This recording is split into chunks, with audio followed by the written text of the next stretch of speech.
नमस्कार दोस्तों। आज मैं आपके लिए एक ऐसी घटना लेकर आई हूँ जिस घटना को सुनकर आपके पैरों के नीचे धूल खिसक जाएगी। ये घटना है दोस्तों राजस्थान के जिला बीकानेर से। यहाँ एक छोटा सा गांव होता है। उस छोटे से गांव में एक रमेश नाम का लड़का रहता है। वो रमेश 12,000 रुपये की नौकरी अपने ही गांव के 10 किलोमीटर दूर यानी कि कारखाने में करता है। अब रमेश की एक बीवी होती है जिसका नाम बुलबुल होता है। अब बुलबुल को फैशन करने का बहुत शौक था। कुछ दिन बीत जाते हैं। बुलबुल उसको बोलती है कि आप पैसा इतना कम क्यों कमाते हो, पर उसकी एक मजबूरी थी, वो पढ़ा लिखा कम था, इसलिए वो कारखाने में काम करता था और डेली घर अप डाउन भी कर लेता था। इस वजह से वो कारखाने में ही काम करता था। अब बुलबुल उसको बार बार यही टोकती थी कि मेरा तुम खर्चा नहीं पर उठा पा रहे हो, मेरा मुझको टाइम भी नहीं दे पा रहे। अब वही रात चलते चलते बुलबुल एक दिन बोली अपने पति से कि चलो आज रात कुछ करते हैं। वहीं रमेश जब कारखाने में काम कर आता है तो रमेश थक जाता है। बुलबुल ये बात सोच के रमेश पर गुस्से आती है और बोलती है एक ही छत के नीचे अपन रहते हैं फिर भी अपना अलग अलग सोते हैं, ऐसे कैसे चलेगा। अब रमेश बोलता है कि आज आज मुझे माफ़ करो, कल मैं जल्दी आ जाऊंगा और तब कुछ करेंगे। संबंध बनाने को बोल रही थी बुलबुल। यहाँ रमेश थोड़ा सा थका हुआ था और मना कर देता है। ये सब सुनकर बुलबुल आज की रात तो बिता देती है। अगले दिन को बुलबुल उससे पैसे मांगती है कुछ सामान खरीदने के लिए। अब रमेश बुलबुल से बोलता है अपनी पत्नी से कि तुम इतना सजना संवरना कम कर दो, ये ठीक नहीं है। मैं घर रहता नहीं हूँ, तुम घर पे अकेले रहती हो, इसलिए ज़्यादा खर्चा और ज़्यादा सजना संवरना कम कर दो। बुलबुल उसकी बात पर कोई भी ध्यान नहीं देती है और बात को इग्नोर मारने लगती है। अब रमेश वहाँ से अपने काम को लेकर चला जाता है। अब बुलबुल उस अपने घर से निकलती है और निकलने के बाद में उसको एक कार्तिक नाम का लड़का दिखाई देता है जिसने नई नई शॉप मोबाइल की खोली होती है।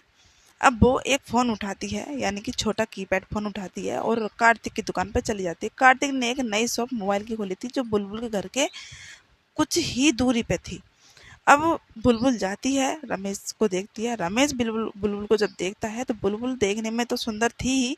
अब बुलबुल को जब रमेश देखता है तो रमेश हक्का बक्का रह जाता है और जब बुलबुल रमेश को देखती है तो रमेश बुलबुल की बॉडी को देखता है, उसका फिगर को देखता है और देखता है औरत तो बहुत खूबसूरत है। और यही बुलबुल अपनी इच्छाओं को पूरी करने के लिए वो हवस में डूबी हुई थी और रमेश और कार्तिक को इस तरह से देख रही थी कि क्या ये मेरी इच्छाएं पूरी कर सकता है। अब ये सोचते सोचते बुलबुल कार्तिक की दुकान पे पहुंच जाती है। कार्तिक से रिचार्ज करने को बोलती है और कार्तिक से रिचार्ज करते करते ये बोलती है कि मेरे पास पैसे नहीं हैं, मेरे फ़ोन में रिचार्ज कर दो, मैं अगले महीने आपका पैसा भुगता दूंगी। अब ये बोल के कार्तिक बहुत प्यार से बुलबुल से बोलता है कि मैं मुझे पैसों की ज़रूरत नहीं है, मैं आपको रिचार्ज ऐसे ही कर दूंगा और जब पैसे बने आप पहुँचा देना। अब ये बात कहते कहते बुलबुल बातें करती रही, रमेश रिचार्ज करता रहा। रमेश रिचार्ज करते करते जब कार्तिक कार्तिक बुलबुल से बातें करते करते सारे घर की हालात पूछने लगा। बुलबुल ने बताया कि मेरे हस्बैंड जी मतलब मेरे पति एक कारखाने में काम करने जाते हैं, सुबह को 8 बजे जाते हैं, रात को 9 बजे आते हैं, मैं घर पर अकेली ही रहती हूँ। जब ये सब बुलबुल ने उसको बोला तो वो बोलने लगा कि क्या मैं आपकी इच्छाएं पूरी कर सकता हूँ, क्या मैं आपका अकेलापन दूर कर सकता हूँ। सबसे पहला कमेंट जो था वो कार्तिक का बुलबुल से ये था, क्या मैं आपका अकेलापन दूर कर सकता हूँ। ये ये बात जब कार्तिक ने बुलबुल से बोली तो बुलबुल अब बुलबुल कार्तिक को जब सारी बातें बता देती है तो कार्तिक के मन में भी एक बधी आ जाती है। अब होते करते बुलबुल अपने घर चली जाती है। कार्तिक बोलता है कि अब बुलबुल बोलती है कार्तिक से कि आपको जिस काम की भी ज़रूरत हो मेरे घर आ सकते हो। और जब वो ये बात बोलती है तो कार्तिक का मन गार्डन गार्डन हो जाता है और बोलता है जब मेरे को कुछ काम होगा मैं आपके घर आ जाऊंगा। अब ये बात जब लेडीज पुरुष से बोलेगी तो पुरुष पुरुष क्यों नहीं खुश हो जाएगा। यहाँ पे कोई भी पुरुष हो, कार्तिक की जगह कोई और भी होता तो वो भी यही बात बोलता। अब बुलबुल बुलबुल कहती है मैं चलती हूँ घर, तो कार्तिक पीछे से बोलता है कि चलो चलो आप, मैं आ रहा हूँ अभी 10-15 मिनट में। अब कार्तिक अपनी दुकान बढ़ाता है और बुलबुल के घर पहुँच जाता है। जब बुलबुल घर पहुँचता है तो बुलबुल जो करने का काम है वो सारे निपटाती है, यानी कि दोनों संबंध बनाते हैं 2-2.5 घंटे और कार्तिक घर वापसी आ जाता है बुलबुल को छोड़ के अपने घर पे आ जाता है। यहाँ रमेश को कुछ भी पता नहीं चलता है। रोज कार्तिक जाता है बुलबुल से मिलके आता है। अब एक दिन रमेश ड्यूटी से शाम को घर आ रहा था, उसे एक जमींदार मिलता है जिसका नाम गुलाब सिंह होता है। अब गुलाब सिंह रमेश से बोलता है कि मैं बहुत बड़ा ज़मींदार हूँ। और गुलाब सिंह जो है वो गाँव का सबसे बड़ा ज़मींदार था। वो बोलता है कि आप कहाँ से आ रहे हो? तो रमेश बोलता है कि मैं कारखाने से ड्यूटी करके आ रहा हूँ, यानी कि मैं कारखाने में काम करता हूँ। तो यहीं पे गुलाब बोलता है कि मैं तुमको 17,000 रुपये महीने का दूंगा और तुम मेरे खेत में आज से काम करना शुरू कर दो, यानी कि कल सुबह से मेरे खेत में काम करना शुरू कर दो, मैं आपको 17,000 रुपये महीने का दूंगा। और यहाँ ये बात सुन के रमेश सोचता है कि मुझे इतनी दूर जाना पड़ता है, वो भी साइकिल से जाना पड़ता है, इस वजह से मुझे गांव में ही नौकरी मिल जाएगी तो इससे बढ़िया क्या होगा, और मेरी पत्नी की भी इच्छाएं पूरी होने लगेंगी।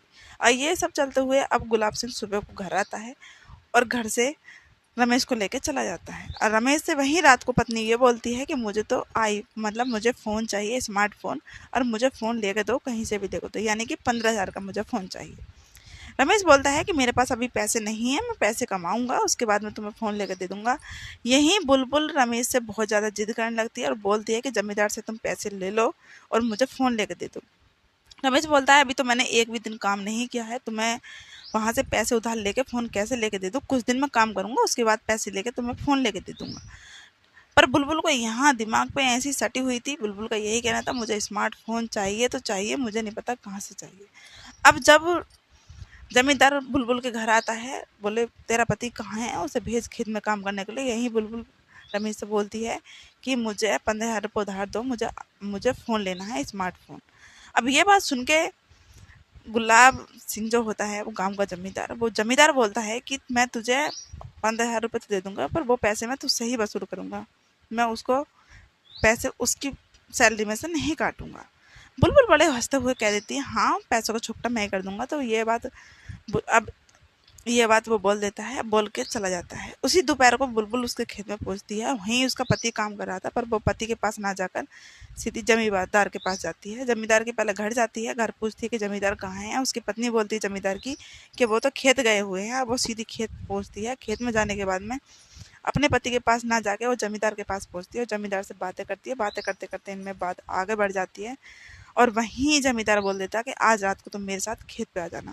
जमींदार औरतों का बहुत शौकीन था, महिलाओं को हर महिलाओं को बुलाता था। जो भी महिलाएं ऐसा करना चाहती थी, जो हविस की भूखी थी, वही महिला जमींदार के खेत में रात को जाती थी और सारी हवस पूरी करके घर को वापस आ जाती थी। यानी कि जमींदार पैसों वाला था और महिलाओं को पैसे दे देकर काम करवाता था। अब वहीं बुलबुल को पैसे की बहुत ज़रूरत थी, क्योंकि बुलबुल एक ऐसी लड़की थी जो फैशन करने में, सजने संवरने का उसको ज़्यादा शौक था।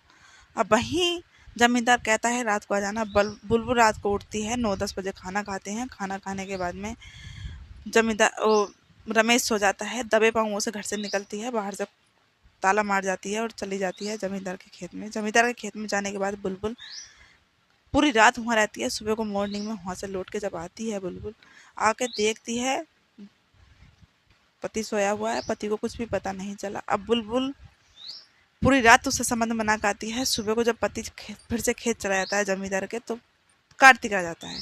अब दिन में कार्तिक आता है, कार्तिक उससे संबंध बनाता है। अब एक पड़ोस में रहती सीमा है, जो उसको कार्तिक को उसके घर पे देख लेती है। वो कई दिन से नोटिस कर रही थी कि कार्तिक इसके घर में क्यों आता है दुकान वाला। अब उस दिन उसने उनको दोनों को अप्रत्यक्ष जगह में देख लिया। और जब कार्तिक को और बुलबुल को आपत्तिजनक देखा था सीमा ये बात देख के उसको फ़ोन कर देती है रमेश को। रमेश से बोलती है कि तुम्हारी वाइफ अब तुम्हारे हाथ से निकल चुकी है, तुम्हारे घर हर रोज़ एक नया व्यक्ति आता है और अब हमसे बातें करने की जगह वो आदमियों से बातें करना शुरू कर दिया। अब बुलबुल ये बात सुन के वो खेत में एकदम से तो नहीं आता है। कुछ दिन बाद इतनी देर में कार्तिक घर से निकल के जाता है, जमींदार इतने घर पे फिर आ जाता है। सीमा उसको फिर देखती है और सीमा देखती है आपका तो जमींदार आया जहाँ पे रमेश काम करने जाता है। अब वो सीमा जमींदार को लेके कमरे में चली जाती है। दोनों आपत्तिजनक संबंध बनाते हैं, अपनी ज़रूरतें पूरी करते हैं। वो भी हवस की भूखी थी और वो भी हवस का भूखा था। अब ऐसी कार्तिक था, कार्तिक भी हवस का भूखा था। कार्तिक उसकी अदाओं पे मरता था, उसके फिगर पे मरता था और यहीं ये भूखी थी। एक दिन संबंध बनाने को मना किया, उसका इल्ज़ाम इतना बड़ा हो गया कि घर से निकली, 2 जने फंसाए और उनकी ज़रूरतें पूरी करने लगी। अब जमींदार आया, उसको पैसे दे के गया। पैसे, हाँ, जमींदार ने पैसे उसको रात को ही दे दिए थे। जमींदार जब पैसे देकर उसको घर को भेज देता है, सुबह 8:30-9 बजे का टाइम कार्तिक आ जाता है। कार्तिक 12 बजे चला जाता है। 12 बजे के बाद में जमींदार आ जाता है। अब जमींदार उससे संबंध बना ही रहा था।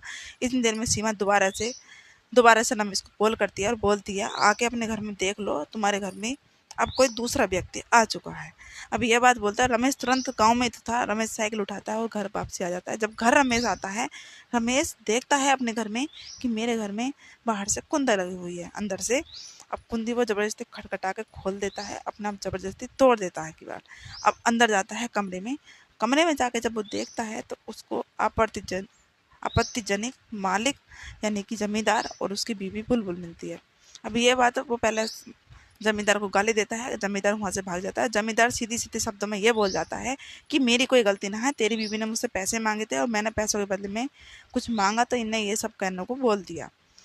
जब तेरी बीवी पैसे की भूखी है, पैसा चाहिए, तो मैं क्या करता, मैं तो इससे पैसे वसूल करूंगा ना। यहाँ पे उसकी जमींदार की कोई गलती नहीं थी, क्योंकि बुलबुल ने ही उसको बुलाया था, बुलबुल ने ही उससे पैसे मांगे थे, बुलबुल ने ही उसकी इच्छाओं को पूरा करने को बोला था। अब बुलबुल ने ये बोला था, जब उसने बोला था कि मुझे पैसे तुमसे वसूल करने हैं, तो बुलबुल ने तुरंत हाँ कर दी थी कि हाँ, हंसते हंसते कि मैं पैसे आपको वसूल करवा दूंगी। अब रमेश बुलबुल को दूसरे कमरे में लेके जाता है। एक छड़ी होती है, सरिया। अब सरिया को वो गर्म करता है, गैस पे खूब तता तता गर्म करता है, ला के बुलबुल के प्राइवेट पार्ट्स में इस तरीके से घसीटता है कि बुलबुल की तुरंत मौके पे मौत हो जाती है। बुलबुल सबसे पहले तो वहाँ चिल्लाती है, कोई पड़ोसी भी बुलबुल को देखने नहीं आता है, क्योंकि बुलबुल की हरकतों की सब पड़ोसियों को पता चल चुकी थी कि आज बुलबुल का कुछ अंजाम गलत होने वाला है, क्योंकि बुलबुल के घर में आज 2 जने आए थे। बुलबुल को लगता है कि मेरे घर में कोई नहीं झांकेगा, मेरे घर में किसी को नहीं पता है, पर पूरे परिवार को वहाँ पता थी। जिस टाइम बुलबुल चीख रही थी, रो रही थी, झपट रही थी और बहुत सारी अंदर कर रहा था उसके, तब बुलबुल को बचाने परिवार में से, घर में से, पूरे मोहल्ले में से कोई नहीं आया था। वहाँ पे बुलबुल चिल्लाती रही, चीखती रही है। वो कम से कम 7-8 मिनट तक शरीर को अंदर बाहर करता रहा। मौके पे ही बुलबुल की मौत हो गई। अब ये बात बुलबुल जब मर चुकी थी मौके पे ही, तो बुलबुल का जो पति है रमेश, वो उसने सोची कि 1-2 दिन में मुझे पुलिस तो उठाने लेके जाएगी ही ज़रूर, इस वजह से मैं जाके खुद ही सरेंडर हो जाता हूँ। अब रमेश अपना बोरी बिस्तरा, अपना ताला कुंदी लगाता है और जाके पड़ोसी थाने में ही, मतलब जो गाँव में था, थाने में जाके सरेंडर कर देता है अपने आप को। और थाने में जाके पुलिस से ये बोल देता है कि आज मेरी बीवी 2 जनों से संबंध बनाती हुई पकड़ी गई है और मैं ये चीज़ नहीं देख पाया। मेरी बीवी बुलबुल मैंने मार दी है और मैं खुद को सरेंडर करना चाहता हूँ। आपको जो करना है मेरा कर लीजिएगा। अब पुलिस घर जाती है, उस बॉडी को अपने काबू में करती है, पोस्टमार्टम के लिए भेजती है। अब पता चले कि उसको उसके साथ क्या होगा। ये कहानी है दोस्तों 20 अप्रैल सन 2026 की। और अब उसको जेल भेजा जाएगा, नहीं भेजा, 2-4 दिन को जेल जरूर भेजा जाएगा। पर सबसे ज़्यादा अच्छी बात है, आप लोग अपने कमेंट में अपनी राय जरूर देना, क्योंकि रमेश ने सही किया है, गलत किया है। यहाँ पे कोई और मर्द होता, क्या वो भी यही करता? तो मैं आज जो अपनी इच्छा बताऊँ तो रमेश ने बहुत अच्छा किया है। ऐसी औरतों के साथ ऐसा ही होना चाहिए, ताकि मोहल्ले पड़ोस की औरतें देखें तो उनको भी पता चले कि ये सब गलत करने का अंजाम ये होता है। तो बस आप लोगों को मेरी कहानी सुनाने का बस इतना सा उद्देश्य है कि गलत को गलत और सही को सही बताओ। और जो भी आपकी राय है वो कमेंट बॉक्स में ज़रूर बता के जाना। जय हिंद, जय भारत।